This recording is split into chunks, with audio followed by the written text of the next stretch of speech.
మీ వ్యాపార ప్రకటనల కోసం ఈ నంబర్ను సంప్రదించండి. ప్రస్తుతం మనతో పాటు సీనియర్ జర్నలిస్ట్ జగదేవ్ గారు ఉన్నారు. ఆయనతో మాట్లాడదాం. నమస్తే సార్. నమస్తే. సార్, నిన్న పవన్ కళ్యాణ్ గారు సభలో మాట్లాడిన విషయాల గురించి మాట్లాడుకుందాం ఈరోజు. నాలుగో భార్య ఎవరు అంటే ఇక జగనే నా భార్య అని చెప్పేసి అదో డైలాగ్ అన్నారు. అండ్ ఇంకోటి ఏంటంటే పార్టీకి సంబంధించి పోల్ మేనేజ్మెంట్ తెలీదు, ఆర్గనైజేషన్ లేదు, కార్యకర్తలు లేరు అని మాట్లాడిండ్రు. దీని గురించి విమర్శలు ఏమొస్తున్నాయంటే, మరి ఇవన్నీ లేనప్పుడు ఈ 10 సంవత్సరాలు నువ్వేం చేసినావు అనే ఒక క్వశ్చన్ వస్తుంది. నాయకుడిగా పవన్ కళ్యాణ్ ఓడిపోయారా, దిగజారిపోయారా అని చెప్పేసి ఒకటి అంటున్నారు. దీన్ని మీరేమంటారు? అది చాలా అంటే సింపుల్ స్టేట్మెంట్ ఇచ్చేయొచ్చండి. పవన్ కళ్యాణ్ దిగజారిపోయారా, ఓడిపోయారా అని. కానీ అది అదేదో అంటారులేండి, గుడ్డు పెట్టే కోడికి తెలుస్తుందట దాంట్లో దాని కింద ఉన్న మంట ఏంటనేది. బయట మనం ఎన్నేం చెప్తాం, అలా అంటే అది సెన్సార్ వర్డ్, అందుకే కట్ చేసి చెప్పాను. అలాగే నాయకుడిగా ఆయన అదే చెప్తున్నాడు మొదటి నుంచి కూడా. ఆయన ఏం చెప్తున్నాడు, ఇప్పుడు ఎవరైతే ఆయన విమర్శిస్తున్నారో, మా నాయకుడు టీడీపీకి అమ్ముడిపోయాడు రా, వాళ్ళతో లేకుండా మేము ఇండివిజువల్గా వెళ్తే మేమే గెలిచేవాళ్ళం అంటున్నారు కదా. మరి ఆయన గెలిపించుకోలేకపోయారే? ఇప్పుడు ఆయన గెలవలేదు, ఆయన పార్టీనైనా రాష్ట్ర వ్యాప్తంగా గెలిపించారా? ఆయన ఒక ట్రైల్ వేసాడు 2019లో ఎలా ఉంటుంది పరిస్థితి అని, ఇండివిజువల్గా వెళ్ళాడు. కొన్ని పార్టీలకి కొంత ఇండిపెండెంట్ పర్సన్లకు కూడా సపోర్ట్ ఇచ్చాడు. ఏమైంది? 3000 ఓట్లు, 5000 ఓట్లు ఇట్లా వచ్చాయి. ఆయన 2 స్థానాల్లో పోటీ చేస్తే 2 స్థానాల్లోనూ ఓడిపోయాడు. అప్పుడేమయ్యారు ఈ సోకాల్ ఈ స్టేట్మెంట్లు ఇచ్చే నాయకులు? ఆయన అదే కదా బాధపడేది. అనుభవం కావాలి. 10 ఏళ్ళ అనుభవం సరిపోదు. ఒకప్పుడు లాగా కాదు. ఎన్టీఆర్ గారు అని అంటే ఆయనకి ఏ అనుభవం లేకపోయినా పార్టీ పెట్టిన 9 నెలల్లోనే గవర్నమెంట్ ఫామ్ చేశాడు. 82లో పార్టీ డిక్లేర్ చేశాడు, 83లో గవర్నమెంట్ వచ్చేసింది ఆయన. అప్పుడు పరిస్థితులు వేరు.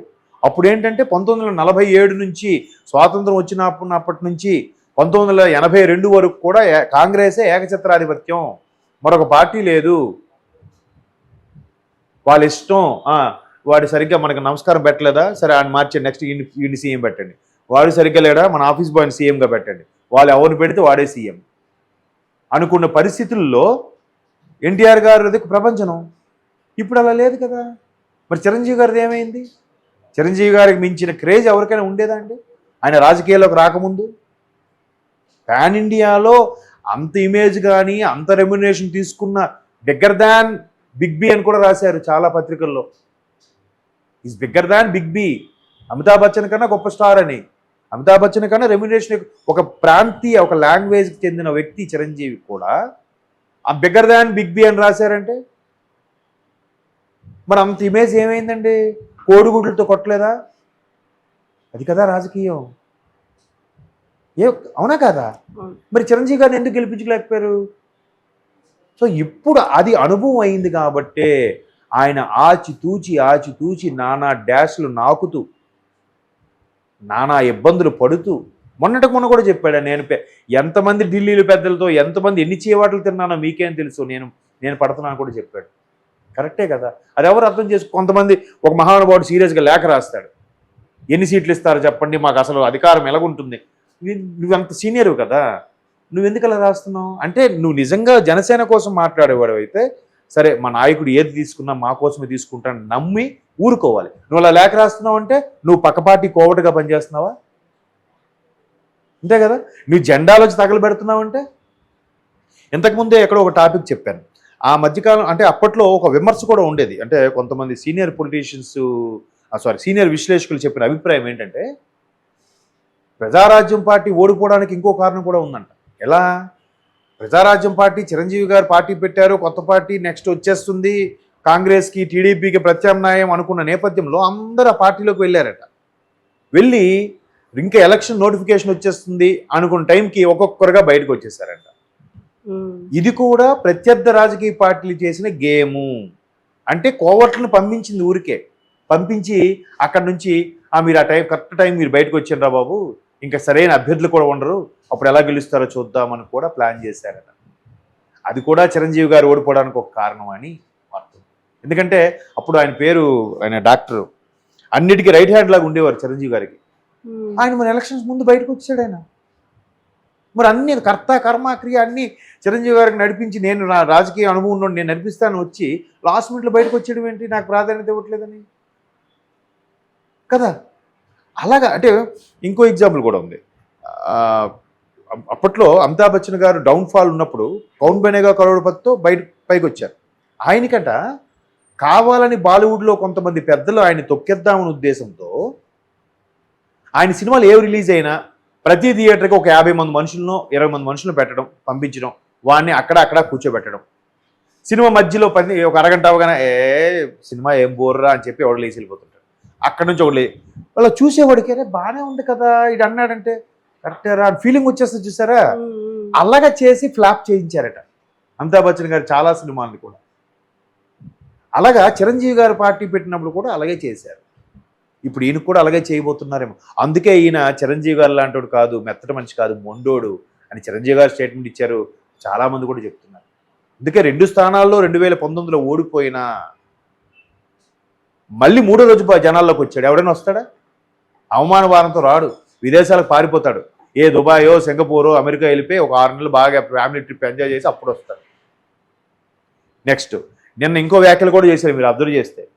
కొంతమంది వ్యక్తులు సామాజిక వర్గాన్ని బలమైన ఆయన ఒక సామాజిక వర్గం చెందిన వ్యక్తి కదా, ఆ సామాజిక వర్గాన్ని చీలికి తేయడం కోసం ఆల్రెడీ ఆ సామాజిక వర్గంలో ఉన్న బలమైన నేతలు ఊరికే జగన్మోహన్ రెడ్డి గారికి వెళ్ళి బయటకు వచ్చేసి మళ్ళీ వీళ్ళతో కలవాలని ప్లాన్ చేశారు. అంటే కోవర్ట్గా ఉంటూ అటువంటి వాళ్ళని కూడా నేను ఎంకరేజ్ చేయను, ఈ జగన్ గారి ఎత్తుగడకి నేను చెక్ పెడుతున్నాను కూడా చెప్పాడు. అంతే కదా. ఏముంది ఇప్పుడు ఒక ఎమ్మెల్యేగా కూడా కాని వ్యక్తి ఈ పోలింగ్ బూత్లకి వీటికి ఏమైనా అనుభవం తీర్చుకుంటాడు? వెళ్ళి ఈయన అన్ని తిరుగుతాడా? వెళ్ళి పోలింగ్ బూత్లకి వెళ్ళి ఎలా తెలుస్తుంది? ఒకసారైనా వెళ్ళి ఎన్నికల్లో గెలిచి ఓహో ఎమ్మెల్యే అంటే ఇలా ఉంటుంది, అది పదవి ఇలా ఉంటుంది, దాని అధికారాలు ఇలా ఉంటాయి, ఆయనకి ఎమ్మెల్యే ఫండ్స్ కింద ఇలా వస్తాయి, దీనికి ఎమ్మెల్యే ఫండ్స్ ఇచ్చేయాలంటే ఎవరి సంతకం అవసరం, ఎవరు పెర్మిషన్ తీసుకోవాలి, గవర్నర్ గారికి ఏ అధికారాలు ఉంటాయి, స్పీకర్ ఎలా ప్రవర్తిస్తారు, ఇవన్నీ ఎలా తెలుస్తాయి? పుస్తకాలు చదివితే తెలుస్తాయి. కానీ రియలిస్టిక్ లైవ్ ఎగ్జాంపుల్ ఎక్కడుంది? మరి ఎందుకు గెలిపించలేకపోయారు? ఇప్పుడు మాట్లాడుతూ మీరు ఇప్పుడు ఎవరైతే అన్నారని అంటున్నారో వాళ్ళు ఎందుకు మరి పవన్ కళ్యాణ్ గారిని గెలిపించుకోలేకపోయారండి? పోనీ ఆయన గెలిపించలేదు, మిగతా అన్ని దగ్గరలో ఉన్నారు కదా. పవన్ కళ్యాణ్ గారి చొక్కాలు చింపేసుకునే వాళ్ళు ఉన్నారు కదా, పిచ్చగా ఫెయిల్ అయ్యే వాళ్ళు ఉన్నారు కదా. మరి వాళ్ళందరూ ఎందుకు రోడ్ల మీదకి రాలేదు కదా? కాబట్టి ఆయన ఇవన్నీ చూసే జాగ్రత్తగా ఆచితూచి అడుగులు వేస్తున్నాడు. ఇలా ఉండడం వల్లే నెక్స్ట్ 2029కి బలమైన ప్రత్యామ్నాయంగా మారుతాడేమో ఎవరికి తెలుసు. లేదా ఇప్పుడే ఈయన పెరిగిన ఓటింగ్ పర్సంటేజ్ బట్టి ఒక పార్టీలో కానీ టీడీపీలో ఉండే సయోధ్యలో కానీ క్రేజ్ వచ్చిన తర్వాత బలమైన మంత్రి పదవి వస్తుంది, ఒక మంచి హోమ్ మినిస్టర్ లాంటివి ఇస్తారేమో, డిప్యూటీ సీఎం ఇస్తారేమో, ఎవరికి తెలుసు. పార్టీ అనేది ఒక మనుగడలో ఉండి అధికారంలో ఉంటే ఇలా చిటికేస్తే ఏదైనా అవుతుంది పని. ఇప్పుడు సోకాళ్ళు కొత్తగా ఎమ్మెల్యే గెలిచిన వాళ్ళందరూ ఎందుకు అధికార పార్టీ వైపు మొగ్గు చూపుతారు చెప్పండి? పనులు త్వరగా అవుతాయని కదా. మరి ఆ ఆలోచన అందరికీ ఉండద్దా? అదే కదా ఆయన చేస్తుంది. అధికారంలోకి వచ్చిన తర్వాత అప్పుడు అడగండి. ఎవరైతే రెబల్స్ ఉన్నారో వీళ్ళు బాబు సార్ మాకు వాళ్ళకి ఎమ్మెల్యే టికెట్ ఇచ్చారు, మాకు ఎమ్మెల్సీ ఇవ్వండి, లేదా వాళ్ళకి ఆ నామినేట్ పోస్ట్ ఇచ్చారు, మాకు ఈ నామినేట్ పోస్ట్ ఇవ్వండి, లేదా వాడికి ఒక మేయర్ పదవి ఇచ్చారు, మాకు దాన్ని ఏమంటారు కార్పొరేషన్కి పవర్ చైర్మన్గా ఇవ్వండి. సర్దుకోవచ్చు కదా. అది కదా తెలివి. బరస్ట్ అయిపోయి అంటే బరస్ట్ అవుతున్నాడు అంటే ఖచ్చితంగా వాడు కోవట్టే. నిన్ను బదనాం చేయడానికి, నేను బలహీనపరచడానికి నువ్వు నీతో ఉంటూ ఎలక్షన్స్ ముందు వెళ్ళిపోయి వీళ్ళు అప్పుడేమవుద్ది? ఇందాక చెప్పిన ఎగ్జాంపుల్ లాగా పవన్ కళ్యాణ్ వేస్ట్ అబ్బా, సరిగ్గా పట్టించుకోడబ్బా, ఇట్లా ప్రోపగాండా చేయొచ్చు. అదే కాన్సెప్ట్. సో ఆ కాన్సెప్ట్లన్నీ ఆయన చూసేశాడు కాబట్టి చిరంజీవి గారు ప్రజారాజ్యం పార్టీ పెట్టినప్పుడు కూడా యువతకి అదే ప్రజారాజ్యం యువతకి ప్రెసిడెంట్గా ఉండేవాడు కదా. మరి అవన్నీ చూశాడు, గ్రౌండ్ బాగా కష్టపడ్డాడు కాబట్టి లేదు. ఒకవేళగా పవన్ కళ్యాణ్ గారికి ఆ ఇంపాక్ట్ కూడా ఉంది. ప్రజారాజ్యం పార్టీ అరే ఇంత చేసినా ఆయన కాంగ్రెస్లో కలిపేశారు కదా, ఈయన కూడా మళ్ళీ టీడీపీలో కలిపేస్తాడా అని, కలపకుండే ఉంటానని పోటీ చేస్తాను అంటున్నాడు. అవన్నీ హడ్డిల్స్ చేశాడు కాబట్టి, సఫర్ అయ్యాడు కాబట్టి, అన్ని మాటలు పడుతున్నాడు కాబట్టి ఇవన్నీ చెప్తున్నాడు. నిజమే కదా. అనుభవం చంద్రబాబుకు ఉన్న అనుభవం ఈయనకి ఎక్కడుంది? ఇప్పుడు జగన్మోహన్ రెడ్డి గారికి అనుభవం లేకపోవడం వల్లనే మనకు అవుతుందేమో అనిపిస్తుంది. రాష్ట్రంలో ఎటువంటి నిర్ణయాలు తీసుకుంటారో తెలుసు కదా. ఒక్క పథకాలు ఓకే, మరి ఎలాగా రెవెన్యూ జనరేట్ చేయడం ఎలాగా? దానికి ఏం కావాలి? Lack of knowledge, lack of experience. So అందుకోసం పాటు పడుతున్నాడు. అదెవరు అర్థం, నిజమైన కార్యకర్తలు అందరూ అర్థం చేసుకుంటారు. ఇట్లా కోవట్లుగా ఉండే వాళ్ళే ఈ స్టేట్మెంట్లు ఇస్తారు.